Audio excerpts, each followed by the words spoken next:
A warm greeting. Today is Monday, July 29, 2024. This is meteorologist Ruben Garcia. In this video, I will be giving an update on the disturbance we are monitoring in the tropical Atlantic region, which has a medium probability of cyclonic development as it moves toward the southwest Atlantic. It is important for residents of the southeastern United States, including Florida, as well as the Bahamas, Turks, and Caicos Islands, to stay very attentive to its evolution because it could become a tropical depression or tropical storm during the upcoming weekend as it crosses the region. Additionally, this disturbance, which is associated with a strong tropical wave, will be passing very close to or over the northern Lesser Antilles, Puerto Rico, and the Dominican Republic, where an increase in precipitation is anticipated from Wednesday to Thursday.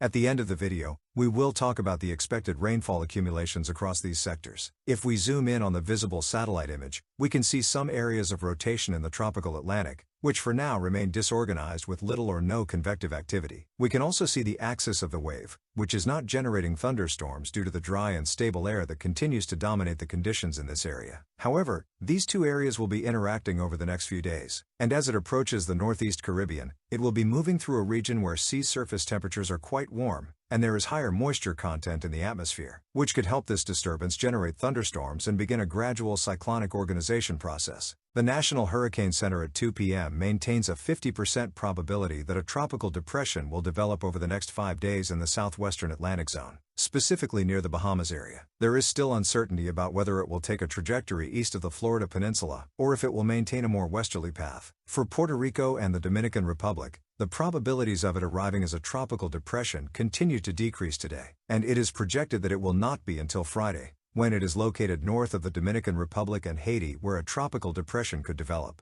Even so, in the Northeast Caribbean, we will continue to monitor any changes in this forecast, but for now, it seems it will be a rain event, and we do not anticipate the passage of a tropical cyclone. There is still a lot of uncertainty about its trajectory and intensity. Let's look at different scenarios presented by global models. We start with the American model. You can see the tropical wave passing over Puerto Rico and the Dominican Republic during the night of Wednesday and Thursday. This model projects a fairly southerly trajectory that could delay the formation of a tropical cyclone until it reaches the Gulf of Mexico waters. So it is not until mid-next week that the GFS model develops this system as it moves west of the Florida Peninsula. However, it seems that the American model solution is the least reliable at the moment, mainly because it is underestimating sea surface temperatures, and we project that cyclonic organization will happen faster when it moves north of the Dominican Republic. This is precisely what the European model shows in its latest run. It has a strong tropical wave over the Turks and Caicos Islands during the morning hours of Friday, and then between Saturday and Sunday, it develops into a tropical depression and tropical storm over the Bahamas and just east of Florida. In the latest run, the European model has this potential cyclone moving over Georgia or South Carolina by early next week. So, we definitely see a big difference between the GFS model projection and the European model projection. Again, in my opinion, I lean more towards the European model solution because it seems to be better assimilating the atmospheric conditions it will encounter in the Bahamas region.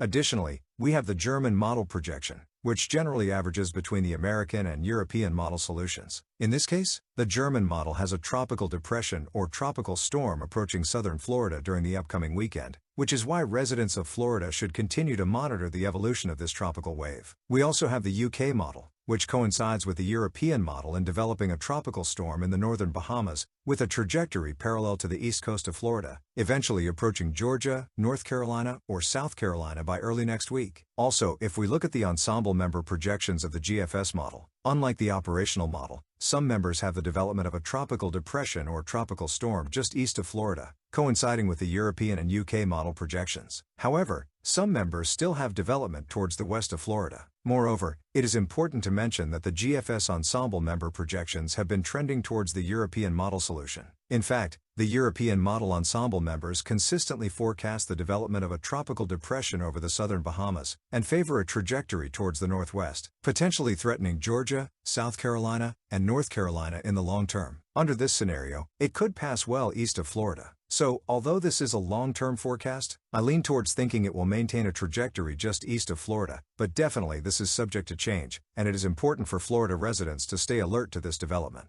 In terms of probabilities, see that the European model ensemble has between 60% to 70% probability of developing a tropical depression towards the north of the Dominican Republic, Haiti, and from the Turks and Caicos Islands to the Bahamas. So it is very likely that by the end of this week we will have a tropical depression here. Now let's talk a bit about the effects we anticipate across these sectors. In terms of winds, there is still a lot of uncertainty, and we will have to wait a bit to give a more accurate forecast. However, let's look at the anticipated rainfall accumulations. Here you can see that the passage of the tropical wave near or over Puerto Rico and the Dominican Republic will bring considerable rain between Wednesday and Thursday, with accumulations ranging from 1 to 3 inches in the Virgin Islands and Puerto Rico, and between 50 to 60 millimeters in eastern Dominican Republic. These projections have been quite consistent, so it is very likely that between Wednesday and Thursday, we will see a rainy pattern across these sectors.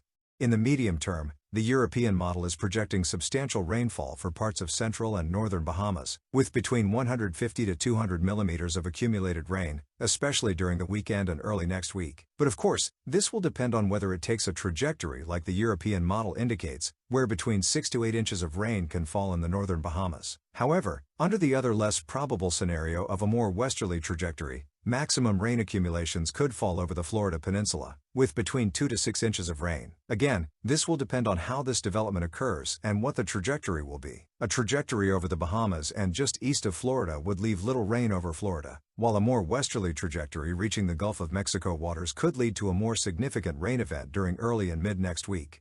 Well, that is all for this forecast update. Remember that I will continue recording new updates over the next few days to keep you informed. So that you do not miss any of the videos I will be recording, I invite you to subscribe to my YouTube channel. Go to the bottom of the video to the red button that says subscribe, click it, and then click the bell to receive notifications when I record new videos. Well, I now say goodbye. I hope everyone has an excellent day.